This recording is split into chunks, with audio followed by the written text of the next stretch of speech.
ہم شرمندہ نہیں ہیں، انسانوں کو کپڑوں پہ نہیں تولا جاتا۔ آج کا میرا دیس کا مالدار اتنا فقیر ہو گیا ہے، اتنا چھوٹا ہو گیا ہے کہ وہ اپنا تعارف کروانے کے لیے 50 لاکھ کی گھڑی لیتا ہے، 6 لاکھ کا جوتا لیتا ہے۔ آج کی بیگم اتنی چھوٹی ہو گئی ہے کہ اپنے قد کو بڑا کرنے کے لیے وہ 10 لاکھ کا ہینڈ بیگ لیتی ہے کہ دیکھو میرا بیگ 10 لاکھ کا ہے۔ ارے میری بہن، تو 10 ٹکے کی بھی نہیں رہی اگر تو نے بیگ سے اپنے آپ کو بڑا بنایا۔ او میرے دوست، تو 2 ٹکے کا نہیں ہے اگر تو 10 لاکھ کے جوتے اور 50 لاکھ کی گھڑی سے اگر تو بڑا بننا چاہتا ہے۔ ارے اس دھوکے سے نکلو۔ برینڈڈ برینڈڈ برینڈڈ، کہاں جا رہے ہو؟ جب تم اپنی ذات میں بے قیمت ہو تو رب ذوالجلال کی قسم، تمہاری گھڑیاں، تمہارے بیگ، تمہاری گاڑیاں، تمہارے بنگلے تمہاری عزت کو بڑھا نہیں سکتے۔ ابا جان، آج ہم خوشی سے بلند ہیں کہ ہمارے باپ نے بددیانتی نہیں کی۔ گھر میں تشریف لائے، کہنے کہ فاطمہ کچھ پیسے ہیں، میرا انگور کھانے کو جی چاہ۔ بس فاطمہ رونے لگی۔ فرمایا امیر المومنین، خزانہ تو بھرا پڑا ہے، 1 درم کا بھی تیرا حق نہیں ہے کہ تو 1 درم لے کے انگور خرید لے۔ تو تڑپ اٹھے، فاطمہ میں جہنم نہیں برداشت کر سکتا۔ وہ میرے بھائیوں جو دن رات سود میں پھنس چکے ہو، جو دن رات جوئے شراب میں پھنس چکے ہو، کیسے اللہ کے سامنے سرخرو ہو کر کھڑے ہو گے؟ ایک رات گھر میں تشریف لائے، بچیاں، بیٹیاں، منہ پہ ہاتھ، کپڑا رکھا، دوپٹہ رکھا منہ پہ، اور بات کریں۔ آپ نے پوچھا ارے کیا ہوا تمہیں، یہ منہ پہ کپڑا کیوں رکھتے ہو؟ تو خاموش ہو گئی، لیکن گھر کی خادمہ رو پڑی۔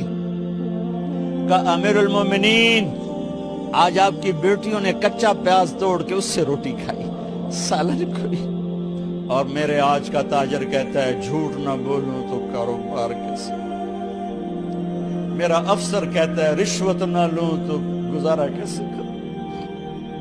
تو عمر بن عبدالعزیز پھس پہ ہچکیوں کے ساتھ روئے کہ میری بچیوں، میں تمہیں بڑے اچھے کھانے کھلا سکتا ہوں پر میں جہنم کی آگ برداشت نہیں کر سکتا۔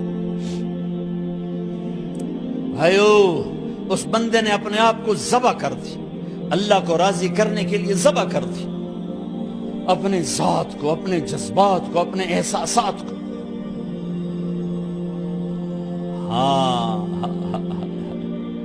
اب اللہ نے صلہ کیا دیا؟ جب انتقال ہوا، ہونے لگا تو بلایا رجا کو، جو میں بات پہلے چھوڑ کے ادھر ان کی تھوڑی سیرت بتائی کہ رجا اب میں مرنے لگا ہوں۔ عبد الملک کالا ہو گیا تھا، ولید کالا ہو گیا تھا، سلیمان کالا ہو گیا تھا۔ یہ کیوں کالے ہوئے تھے؟ یہ بے نمازی نہیں تھے، بدکاری نہیں کرتے تھے، کسی کی طرف ان کی میلی آنکھ نہیں اٹھی کبھی۔ یہ ظالم تھے، ظالم، انسانوں کا خون پیا، مال میں خیانت کی، اس پر اللہ نے چہرے پھیر دیے۔ آج عمر بن عبدالعزیز جا رہا ہے کہ دیکھو میں جا رہا ہوں، مجھے دیکھو میرے ساتھ کیا ہوتا ہے۔ ان کا انتقال ہوا، ان کی میت قبر کے کنارے رکھی گئی، اور اب نیچے اتارنا ہے۔ سلیمان کی میت کو اتارنے لگے تو ہلنے لگا، اور عذاب قبر پہلے شروع ہو گیا۔ عمر کی میت کو جب قبر کے قریب کیا گیا، ایسے ہوا کا جھونکا آیا،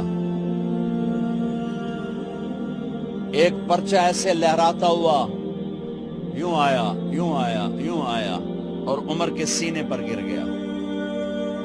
لوگ کٹھے ہو گئے، پرچے کو کھول کے دیکھا گیا تو اس پہ لکھا تھا بسم اللہ الرحمن الرحیم، براءۃ من اللہ لعمر بن عبد العزیز من النار۔ یہ پروانہ ہے اللہ کی طرف سے اس کے بندے عمر کے لیے کہ اسے جہنم سے نجات کی خوشخبری سنا دی جائے۔ مرنا ہو تو یوں مرو، اللہ اللہ ایسی موت دے دے.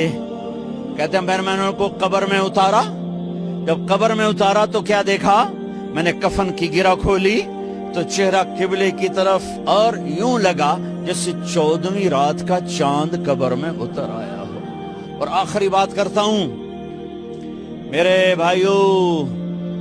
بھائیوں بہنوں، اپنے اللہ سے صلح کر